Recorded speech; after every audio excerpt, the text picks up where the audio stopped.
Morning, family. So, Tasha, Mom Bear Prepping. Welcome to the channel. Welcome back to the channel. You already know what time it is. Get your coffee.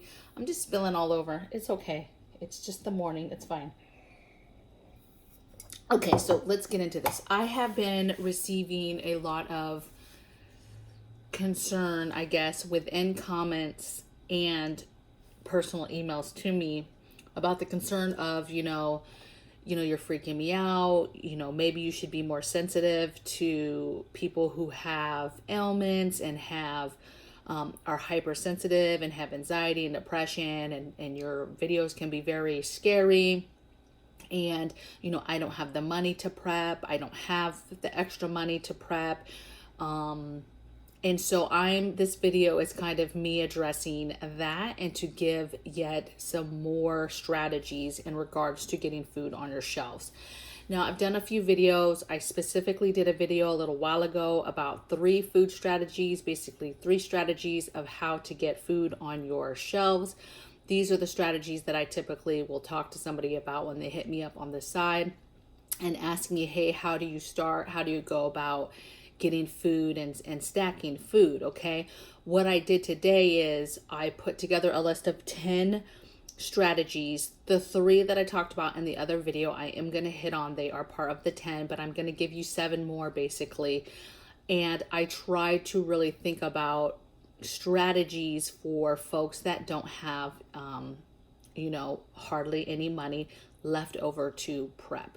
Now, first thing I would say is a hard disclaimer is, first things first, you have really got to decide what is important for you and your family. Meaning, are you spending money on other things that are not as important, and you have not really switched over your thought process yet to how important it is right now, specifically today, to prep food? Meaning you're still buying your kids $250 sneakers. You guys are still eating out several times a week or even once a week. You're buying coffees, you're buying lunch maybe every day at work. What is it in your spending patterns and habits can you do to minimize and to give yourself more money to work with? And it comes down to dedication and figuring out what is important for you and your family. Is it those other things, or is it buckling down and figuring out how you start to get extra food on your shelves? Okay, so let's walk through this. I'm very curious to see comments today too, because I know a lot of my subscribers do these different strategies. And so I'm hoping that this will help those that are on a smaller budget or think that they absolutely can't prep with very little money or for free even, which is not the case. Okay, so ways to prep. Number 1 is sales only prepping. I know preppers. I'm a big fan of sales, but I know people that their prepping strategy is only to hit sales. They do their normal budget with their normal groceries, right? Or maybe even their regular groceries are part of this, but you basically go from store to store in your area. You go on days that is that store's schedule for sales, and then you only buy your extra food from sales. Okay, now if you want to scale it back more, you could even take your entire food grocery list and, let's say, stock it up really good, go one good time, kind of get everything, and then from that point only do sales. And so you're only filling your holes when those things are on sale. Okay, and so if that means, hey, this isn't a very good example, but let's just say spaghetti was super expensive to make. If it's not on sale, you're not able to get the items for spaghetti, then that means maybe you guys don't have spaghetti for, that month or something. Okay, but your prepping strategy is around sales. Okay, number 2 way strategy is bulk prepping. I know several preppers that all they do is bulk. They go either to online bulk stores or they go to Costco once a month. They do a haul from Costco, and that is their preps. That's a little bit more expensive type of prep strategy, right? Not everybody has the money to go and just spend $300 a month on, the necessities at Costco. Okay. So that's a little bit more expensive, if you will, but it's a way that a lot of people can put it in a compartment that makes sense for them. They go to the store, they get their bulk items, and that's how they're storing food. They do their normal grocery store shopping, and then they kind of have a different compartment where they're thinking long term, and they're getting stuff in a bulk form. Okay. Number third strategy I have is food bank prepping. So again, a lot of people don't have money, you guys. They don't have the extra money. They're already in a food insecurity kind of window. So, you have people who are already struggling with putting food on the table, right? And then you ask them and they watch, say, my video where I'm like, the sky is falling, get food. And they're like, how am I getting this food? Food banks. And I'm just telling you literally what I would be doing, okay? And I would be going and hitting every food bank that I could hit in my area and taking advantage of getting boxes of food, extra food. And then I'm stacking that food, putting that into my inventory, okay? If you're buying any kind of groceries and then you're getting extra food boxes, that will help, and you can start stacking food that way, okay? Another thing I have that's fairly cheap, you guys, and this is the one that I talk about the most when people hit me directly about, hey, I don't have hardly any money a month. How can I do this? And I say literally, do you have $5 a week to spend? Do you have $10 a week to spend, right? And typically they'll say, yes, I can do one or the two of those, okay? And literally the strategy is just taking that $5 or that $10 for that week and going to a store and getting $5 worth of preps. That could be only 4 to 5 cans of some food, okay? That could be a bag of rice. That could be whatever, right? And I get it. A lot of people are like, that is not that much food, but it stacks up, okay? If that's all you can do, you take your little $5, you go into the store, you see what's on sale, you get food that you guys are going to eat, and you get 4 to 5 cans. Depending on how much the cans are of whatever you're getting will depend on how much you can get, okay? But I don't care at the end of the day if you were able to only get 3 cans of something. That's 3 cans with that $5 that you can now put up on your closet shelf and start stacking up, okay, for a rainy day. And there's rainy days coming. So you need to just take a look at your budget. Figure out how much per week you could afford, okay? That $5 a week is $20 for the month. Maybe you can afford a little bit more and you have an extra $20 each month, okay? That adds up very quickly, okay? $20 spread over 4 or 5 week month, that's quite a bit of food, okay? Quite a bit of food. And if you're utilizing sales and things like that, that will add up, okay? So this is the $5 to $10 a week strategy, right? You have a very little amount of money, and you're literally using that money for getting food, okay? All right, number 5 strategy I have is dollar store prepping. So a lot of people, they have their different dollar stores, type stores, right? Even the ones that are maybe more than $1 here and there. But they will use those stores, and that's where they spend their extra money getting some food products or getting preps in general from a dollar type store, okay? So what's good is a lot of people, again, will compartmentize, I don't know what I'm saying. We'll put it in a compartment where it's separate. And a lot of people have to do that so that they can make sense of it, because it's not the easiest for people to just say, oh, okay, I'm going grocery shopping, but I'm going to just get a couple extra things here and there of different products. And then before you know it, it's as easy as that. That food is going to stack up. If that's all you do is just you go grocery shopping and you get a little bit of extra every time, that's literally the same thing, okay? But people will decide to separate it and say, hey, I'm like I said before about Costco, I'm only going to go to Costco to get my preps.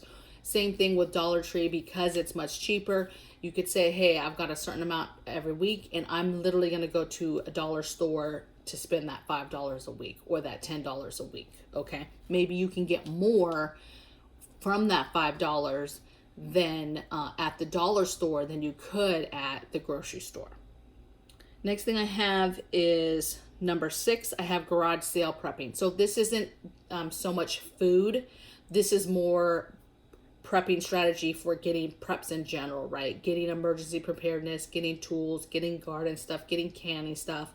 You can find that stuff easily at garage sales. And so this is a cheaper way to get emergency preparedness items in general for cheaper. Okay, so not necessarily food, but all the other things. This is a strategy for that. Number 7, 8, and 9 are the strategies that I talked about in the other video. So number 7 is the 1-year stockpile. That's literally where you are writing down a list of all the things that you have in your home, right?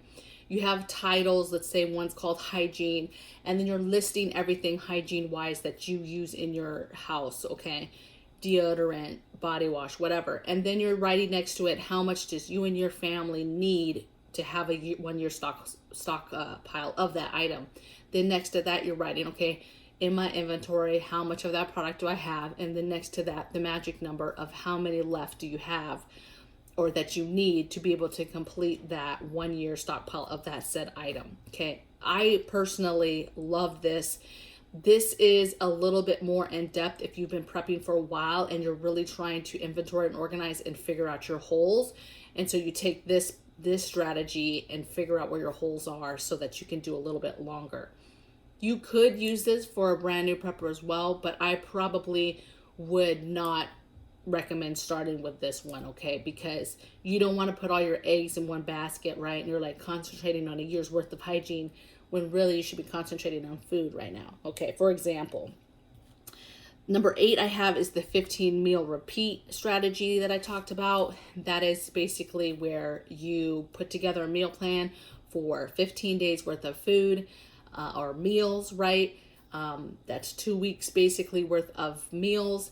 You have that, you buy that, and then you repeat. You just keep buying those things that you need for those meals. And then before you know it, you have a month, and then you have a month and a half, and then you have 2 months, and you just keep adding to your basic meals.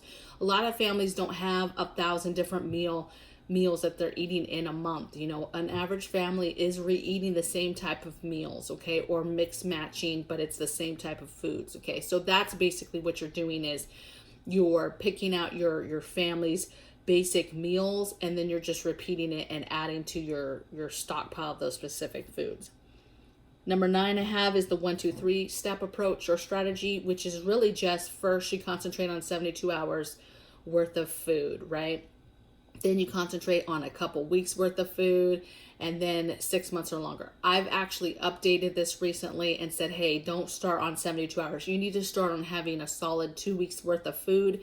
That's your step 1, is getting your extra 2 weeks worth of food. And then you move to a month, and then you move to 6 months, and you slowly work it up from there, okay? And then the last strategy I have is this is going to be kind of an off the wall and will kind of put you out there, okay? And so some people will be probably uncomfortable with this aspect, but when it comes to your birthday and Christmas and people are asking you, your friends and family are asking you, what do you want for your birthday gift, or what do you want for Christmas? You need to be vocal and be saying, hey, I could really use the cash. Get the cash, use the cash for preps, okay? If that's not a thing, you know, in cash, or it's a family member or friend that's really into, no, I want to buy a gift, just tell me what you want. You need to get more comfortable with asking for preparedness type items. Hey, I could really use another radio. I'm looking to get this NOAA radio. I would like the GoTenna radio option. I would like a water bob. I would like some water containers. I would like, you just have to get used to asking for the things that you really want, even if it's going to be uncomfortable and people are going to be looking at you a little funny. If that person is somebody that is going to be getting you something a little bit more expensive, right? Maybe it's a significant other, something like that, and you know that they want to spend a little bit of money on you, you need to be vocal and say, okay, this is the time. I would like a canner. I would like a dehydrator. Okay. Those things that are a little bit more expensive that you know your partner is willing to spend the money on, they want to buy you something nice, you need to be vocal, no matter how that makes you look. Hey, I want to get into preserving food. I would love to have a canner, okay? So that's how you start getting more preps that you didn't even pay for, okay? It's another strategy that you just need to overall be thinking about preparedness. How do I get these preparedness items? How do I, slowly build up a pantry for me and my family? And these strategies hopefully give you some ideas of how to do that. I would love to hear in the comments below how you guys are doing your strategies. I know some do these actual strategies, but let me know what you guys are doing out there. What is working for you? Especially hit on stuff that's cheaper to really help out the people that have been hitting me up and asking and saying, how do you do this? I don't have a lot of money, or I don't have any money. How do I do this? And so those are the ideas that I would love getting help with, so that we can help everybody and help each other get through this and get food on the kitchen table. Okay, so I will see you guys in the next video. I'll see you guys tomorrow. Take care. Bye.